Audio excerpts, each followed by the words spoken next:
Assalamualaikum warahmatullahi wabarakatuh. Gimana kabarnya anak-anak? Baik kan?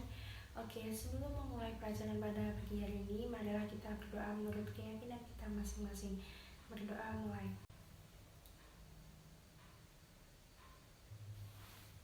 Selesai. Oke, sebelumnya Ibu pernah bilang kan pada pagi hari ini kita akan membahas mengenai momentum dan impuls. Sebelum membahas ini, Ibu akan menjelaskan mengenai pokok bahasan. Oke, pokok pembahasan pada materi momentum dan impuls ada dua. Yang pertama yaitu momentum dan impuls. Dengan momentum dengan rumus P sama dengan M dikali V. Kemudian impuls dirumuskan dengan I sama dengan F dikali delta T. Kemudian hubungan momentum dan impuls dirumuskan dengan I sama dengan delta P. Baik, pokok pembahasan yang kedua yaitu mengenai hukum kekekalan momentum dan impuls. Hukum kekekalan momentum dan impuls dibagi menjadi dua, yaitu yang pertama, hukum kekekalan momentum dengan rumus P awal sama dengan P akhir, kemudian koefisien restitusi. Koefisien restitusi ini digunakan untuk membedakan jenis tumbukan. Yang pertama adalah lenting sempurna, yang kedua adalah lenting sebagian, dan yang ketiga yaitu tidak lenting sama sekali. Baik, selanjutnya kita akan membahas mengenai momentum. Dari kalian semua ada yang tahu nggak momentum itu apa? Nah, betul. Jadi, momentum itu adalah ukuran kesukaran menghentikan suatu benda yang bergerak. Ada yang tahu di sini momentum itu termasuk besaran apa? Ya, betul.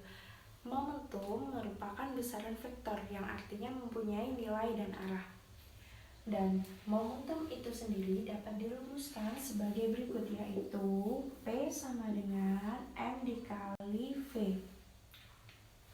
Dengan keterangan P sama dengan momentum dengan satuan kilogram dikali meter per sekon, M sama dengan massa dengan satuan kilogram, dan V sama dengan kecepatan dengan satuan meter per sekon.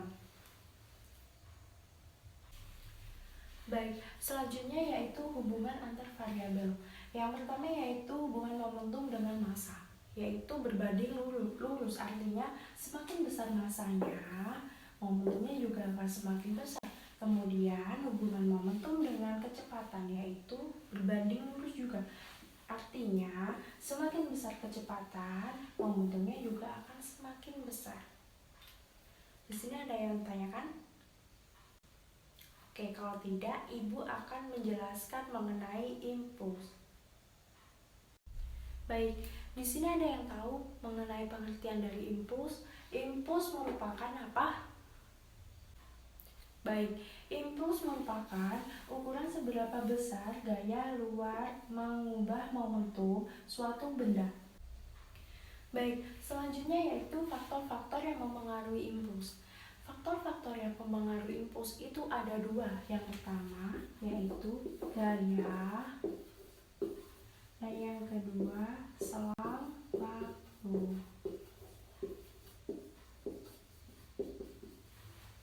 Selanjutnya kita akan membahas mengenai hubungan momentum dan impuls. Hubungan momentum dan impuls ini dapat kita tinjau dengan dua persamaan. Yang pertama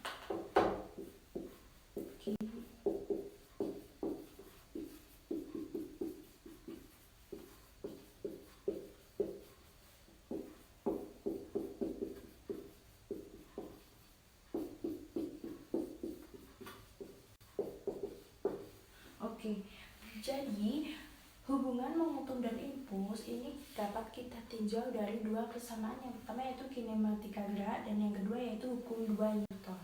Selanjutnya, Ibu akan memberi contoh pada bola A dan bola B. Di sini, bola B bergerak dengan kecepatan V1 yang kemudian ditabrak oleh bola A dan menghasilkan kecepatan V2. Jadi bola B kecepatannya yaitu dapat dirumuskan sebagai A sama dengan delta V per delta T.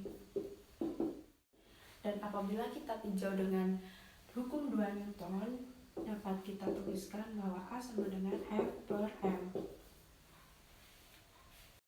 Baik, dari gabungan dua persamaan tadi, kita dapat menuliskan yaitu F per M sama dengan V2 kurangi V1 dibagi dengan delta T.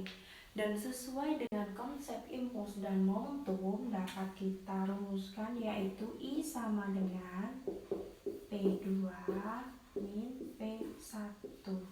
I sama dengan delta P. Dan yang artinya impuls sama dengan perubahan momentum. Baik, selanjutnya kita akan membahas mengenai hukum propel momentum, yaitu yang berbunyi jumlah momentum sebelum pertumbukan sama dengan jumlah momentum setelah tumbukan.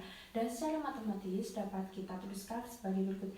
P awal sama dengan P akhir, di mana P awalnya P1 ditambah P2 sama dengan P1 aksen ditambah P2 aksen. Kemudian kita masukkan rumusnya, P sama dengan M1 dikali V1 ditambah M2 dikali V2, kemudian sama dengan M1 dikali V1 aksen ditambah M2 dikali V2 aksen. Selanjutnya kita akan membahas mengenai koefisien restitusi atau yang dilambangkan dengan huruf E kecil. Koefisien restitusi ini merupakan ukuran kelentingan suatu tumbukan. Selanjutnya, koefisien restitusi ini dapat digunakan untuk membedakan jenis tumbukan.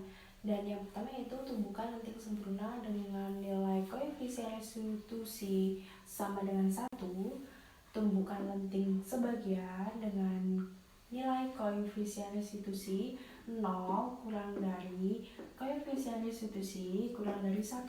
Dan yang terakhir yaitu tumbukan tidak lenting memiliki nilai koefisien restitusi sama dengan 0. Baik, pada pertemuan pagi ini, sebelum Ibu akhiri, apakah ada yang ditanyakan atau ada yang kurang paham mengenai materi momentum dan impuls? Baik, jika tidak ada pertanyaan, saya akhiri. Wassalamualaikum warahmatullahi wabarakatuh.